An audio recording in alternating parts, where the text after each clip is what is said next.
ଗର୍ଭକରେ ଆଠଗଡ଼ ମାଟି ଜନ୍ମ ଦେଇ ତାର କୋଳେ ସୁଯୋଗ୍ୟ ସନ୍ତାନୀ କୀର୍ତ୍ତିର କିରୀଟି ପିନ୍ଧି ଫୁଲାଏ ସେ ଛାତି। ନମସ୍କାର, ସବିତାର କବିତା ଆସର ଚ୍ୟାନେଲକୁ ଆପଣମାନଙ୍କୁ ସ୍ୱାଗତ। ହଁ ଦର୍ଶକ ବନ୍ଧୁ, ଏ ଆଠଗଡ଼ ମାଟି ଅନେକ ସୁଯୋଗ୍ୟ ସନ୍ତାନମାନଙ୍କୁ ଜନ୍ମ ଦେଇଛି। ସେମାନଙ୍କ ମଧ୍ୟରୁ ମୁଁ ଆଜି ଯାହାଙ୍କର ଜନ୍ମ ଜୟନ୍ତୀ ପାଳନ ଉତ୍ସବର କିଛିଟା ଝଲକ ଦେଖାଇବାକୁ ଯାଉଛି, ସେ ହେଉଛନ୍ତି ଜଣେ ଅନନ୍ୟା, ନାରୀ ଶକ୍ତିର ଏକ ଶ୍ରେଷ୍ଠ ଉଦାହରଣ। ସେ ଏକାଧାରରେ ଜଣେ ଲେଖିକା, କବୟିତ୍ରୀ, ସ୍ୱାଧୀନତା ସଂଗ୍ରାମୀ, ସାମ୍ବାଦିକା, ସମାଜସେବିକା ତଥା ଏକ ଉତ୍ତମ ବ୍ୟକ୍ତିତ୍ୱର ଶ୍ରେଷ୍ଠ ନିଦର୍ଶନ। ସେ ହେଉଛନ୍ତି ଆମ ଆଠଗଡ଼ ମାଟିର ଲଳନା ଡକ୍ଟର ମନୋରମା ମହାପାତ୍ର। ଏହି ମହିୟସୀ ମହିଳାଙ୍କର ସ୍ମୃତିଚାରଣ କରିବାକୁ ଯାଇ ଗତକାଲି ଜୁନ୍ 10 ତାରିଖରେ ଆଠଗଡ଼ ଗୋପବନ୍ଧୁ ମହିଳା କଲେଜ ପ୍ରାଙ୍ଗଣରେ ଆଠଗଡ଼ ସାହିତ୍ୟ ସମାଜ, ବୁଦ୍ଧିଜୀବୀ ସଂଘ ତଥା ଇନର ହ୍ୱିଲ୍ କ୍ଲବର ସଦସ୍ୟମାନଙ୍କ ଆନୁକୂଲ୍ୟରେ ଏକ ନାରୀ ଶକ୍ତି ଉପରେ କବିତା ପାଠୋତ୍ସବ ସଂଗଠିତ ହୋଇଥିଲା।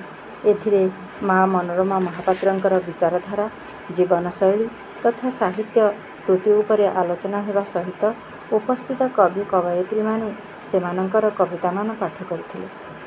ମୁଁ ଆଠଗଡ଼ ସାହିତ୍ୟ ସମାଜର ଏକ ସଦସ୍ୟ ଥିବାରୁ ମୁଁ ମଧ୍ୟ ଏହି ସମାରୋହରେ ଯୋଗ ଦେଇ ନିଜକୁ ଧନ୍ୟ ମନେ କରିଥିଲି। ଏହି କବିତା ପାଠୋତ୍ସବଟି ବାସ୍ତବରେ ବହୁତ ସୁନ୍ଦର ଓ ଶିକ୍ଷଣୀୟ ହୋଇଥିଲା। ଏହି ଉତ୍ସବରେ ମୁଁ ସେହି ମହିୟସୀ ମହିଳାଙ୍କ ଉଦ୍ଦେଶ୍ୟରେ ଏକ କବିତା ଆବୃତ୍ତି କରିଥିଲି।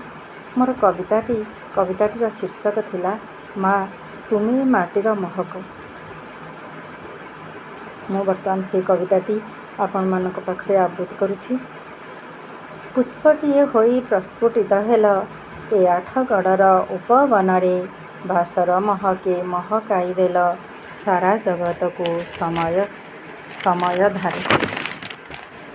ସୁଯୋଗ୍ୟ ସନ୍ତାନ ପଦ୍ମ ବିଭୂଷଣ ଡକ୍ଟର ରାଧାନାଥଙ୍କ ପୁରରେ, ଯୋଗଜନ୍ମା ମା ଭୂମିଷ୍ଠ ହୋଇଲ ସୁନ୍ଦର ମହେନ୍ଦ୍ର ଶୁଭ ବେଳାରେ। ପିତାଙ୍କ ଆଦର୍ଶେ ଆଦର୍ଶିନୀ ହୋଇ, ଆୟୁ ସୂର୍ଯ୍ୟ ସମ ପ୍ରକାଶୀ ଜ୍ୟୋତି, ଜ୍ଞାନର ଆଲୋକେ ଉଜ୍ଜୀବିତ କରି ଜାଗ୍ରତ କରାଇଲ ନାରୀ ଜାତି। ଦେଶ ସେବା ବ୍ରତେ ବ୍ରତୀ ହୋଇ ସଦା, ସମାଜ ସେବାରେ ଦେଲ ଧ୍ୟାନ, ମା ମନୋରମା କବୟିତ୍ରୀ ସାଜି କବିତାରେ କଲ ମନ ହରଣ। ଚଳାଇ ଲେଖନୀ ଝରାଇଲ କୃତି, ସାହିତ୍ୟରେ ସୃଷ୍ଟି କଲ ଝଙ୍କାର, ଚିର ସାରସ୍ୱତ ସାଧିକା ରୂପରେ ଆରମ୍ଭିଲ ପରିବର୍ତ୍ତନ ସ୍ୱର।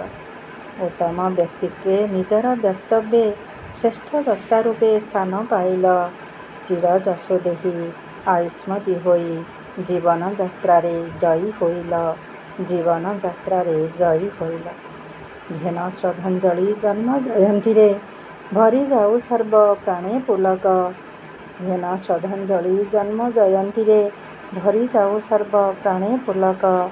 ତୁମରି ଆଦର୍ଶେ ହସୁ ଏହି ମାଟି, ମା ତୁମେ ପରା ଏ ମାଟିର ମହକ, ତୁମେ ପରା ଏ ମାଟିର ମହକ।